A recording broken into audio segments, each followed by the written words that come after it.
തമിഴിലും മലയാളത്തിലും ബോളിവുഡിലും വമ്പൻ സിനിമകൾ റിലീസ് ചെയ്ത മാസമായിരുന്നു മാർച്ച്. ബോളിവുഡിൽ നിന്ന് സൽമാൻ ഖാന്റെ സിക്കന്ദർ, തമിഴിൽ നിന്ന് വിക്രത്തിന്റെ വീരധീര സൂരൻ, പിന്നെ മലയാളത്തിൽ നിന്ന് ഏറെ കാത്തിരുന്നെത്തിയ എമ്പുരാൻ. എമ്പുരാനും വീരധീര സൂരനും ഒരേ ദിവസമായിരുന്നു റിലീസെങ്കിൽ സിക്കന്ദർ മാർച്ച് 30-നായിരുന്നു തിയേറ്ററുകളിൽ എത്തിയത്. 3 ഇൻഡസ്ട്രികളിലെയും സൂപ്പർ താരങ്ങളുടെ ചിത്രങ്ങൾ എത്തിയപ്പോൾ പ്രേക്ഷകരും ഏറെ പ്രതീക്ഷയോടെയാണ് സ്വീകരിച്ചത്. എന്നാൽ അവയെല്ലാം ആ കാത്തിരിപ്പിനോട് നീതി പുലർത്തിയോ? ഇവരിൽ ആരാണ് ക്ലാഷ് റിലീസിൽ ഒന്നാമതെത്തിയത്? പരിശോധിക്കാം. സൽമാൻ ഖാൻ, രശ്മിക മന്ദാന താരജോഡിയെ അണിനിരത്തി AR മുരുകദോസ് സംവിധാനം ചെയ്ത ഹിന്ദി ചിത്രമാണ് സിക്കന്ദർ. 200 കോടിക്ക് മുകളിൽ ബഡ്ജറ്റിലാണ് ചിത്രം ഒരുങ്ങിയത് എന്നാണ് റിപ്പോർട്ട്. എന്നാൽ ദിവസം 10 കഴിഞ്ഞിട്ടും സൂപ്പർ താരത്തിന് ആ തുക തിരിച്ചു പിടിക്കാനായിട്ടില്ല. സൽമാൻ ഖാൻ ബോക്സ് ഓഫീസിൽ തകർന്നടിയുന്ന കാഴ്ചയ്ക്കാണ് ഇപ്പോൾ സിനിമാ ലോകം സാക്ഷ്യം വഹിക്കുന്നത്. 200 കോടിക്ക് മുകളിൽ ചിത്രം നേടിയെന്ന് അണിയറ പ്രവർത്തകർ അവകാശപ്പെടുമ്പോഴും 172 കോടിയോളം മാത്രമാണ് വേൾഡ് വൈഡായി സിക്കന്ദറിന് നേടാനായത് എന്നാണ് ട്രാക്കിംഗ് വെബ്സൈറ്റുകൾ സൂചിപ്പിക്കുന്നത്. 48 കോടി മാത്രമാണ് ചിത്രത്തിന്റെ ഓവർസീസ് കളക്ഷൻ. 54.72 കോടിയാണ് ചിത്രം ആദ്യ ദിനം വേൾഡ് വൈഡായി നേടിയത്. ആദ്യ ദിനം എമ്പുരാൻ ഗ്ലോബലി നേടിയതാകട്ടെ 67.5 കോടി രൂപ. ബോളിവുഡിന്റെ സൂപ്പർ താരത്തിന്റെ സിനിമ ഒരു മലയാള സിനിമയ്ക്ക് മുൻപിൽ തോറ്റുപോകുന്ന കാഴ്ച. 2023-ൽ പുറത്തിറങ്ങിയ ടൈഗർ 3 ആയിരുന്നു സൽമാൻ ഖാൻ നായകനായെത്തിയ അവസാന ചിത്രം.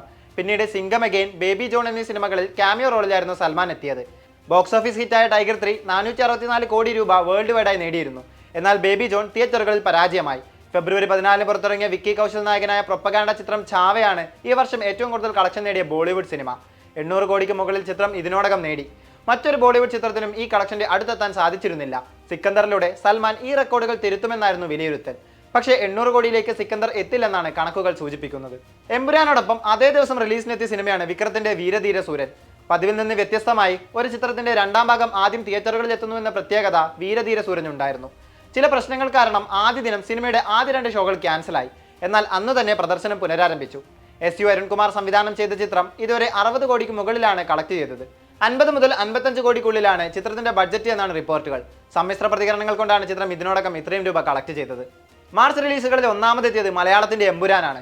മലയാളത്തിലെ ഹയസ്റ്റ് ബഡ്ജറ്റിലത്തെ സിനിമ, pan Indian release, Salman Khan, Vikram എന്നിവരുമായി ക്ലാഷ്. സിനിമ ഇറങ്ങുന്നതിന് മുൻപും ശേഷവും പല പ്രതിസന്ധികളും വിവാദങ്ങളും.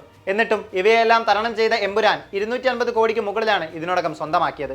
2025-ലെ ബിഗ്ഗസ്റ്റ് ഇന്ത്യൻ ഓപ്പണർ. ആദ്യ ദിനം 67.5 കോടി നേടിയ സിനിമ 2 ദിവസം പൂർത്തിയാക്കുന്നതിന് മുൻപ് 100 കോടി ക്ലബിൽ കടന്നു. മലയാളത്തിലെ വേഗതയേറിയ 100 കോടി. 5 ദിവസം കൊണ്ട് എമ്പുരാൻ 200 കോടിയും പൂർത്തിയാക്കി. ഇൻഡസ്ട്രി ഹിറ്റായി മാറിയ മോഹൻലാൽ ചിത്രം തിയേറ്ററുകളിൽ ഇപ്പോഴും പ്രദർശനം തുടരുന്നുണ്ട്. വമ്പൻ റിലീസുകളിൽ മുമ്പിൽ എമ്പുരാൻ തന്നെയാണെന്നാണ് കണക്കുകൾ വ്യക്തമാക്കുന്നത്. ഒരു പരാജയ കാലയളവ് കടന്നെത്തിയ മോഹൻലാൽ അതിന്റെ യാതൊരു കൂസലുമില്ലാതെയാണ് കളക്ഷനിൽ റെക്കോർഡുകൾ വാരിക്കൂട്ടിയത്. മാർച്ച് റിലീസുകൾക്ക് ശേഷം ഏപ്രിലിൽ എത്തുന്നതും വൻ റിലീസുകളാണ്.